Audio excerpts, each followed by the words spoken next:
All right, how do you know when to take a risk with your money or to just play it safe? Financial advisor Carl Carlson spoke with News 3's Erica Greenway about how to figure out what's right for you. If you would have invested $1,000 in Amazon in 1997, today it's worth $2.2 million.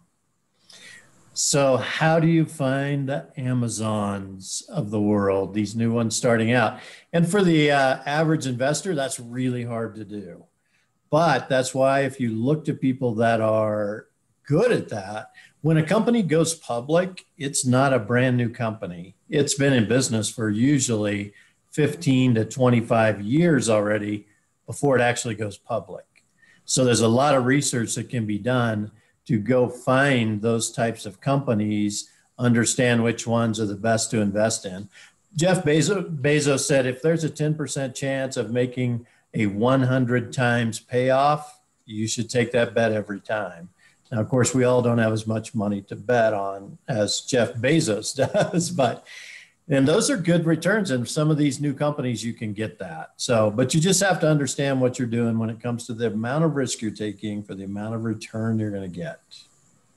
Now, what about trying to figure out exactly how much you should put in different areas? I think most of us feel like we should have a little bit maybe set aside in, say, a savings account, but probably not going to pay off for you as much as putting it into stock. So how do you decide what to put where?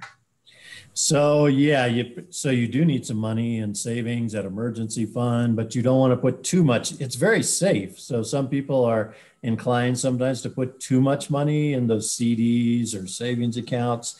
You know, if you would have had a savings account earning 1%, and if you would have invested that $1,000 back in 1997 into that savings account instead of Amazon, you would get the 100, but it's not 100 times, it's an extra $100. So instead of 1,000, 24 years later, you'd have $1,200. So that's why you have to be really smart about getting all of this stuff right. Great information. Now, Carl says every 1 or 2% difference in returns is tremendous over time.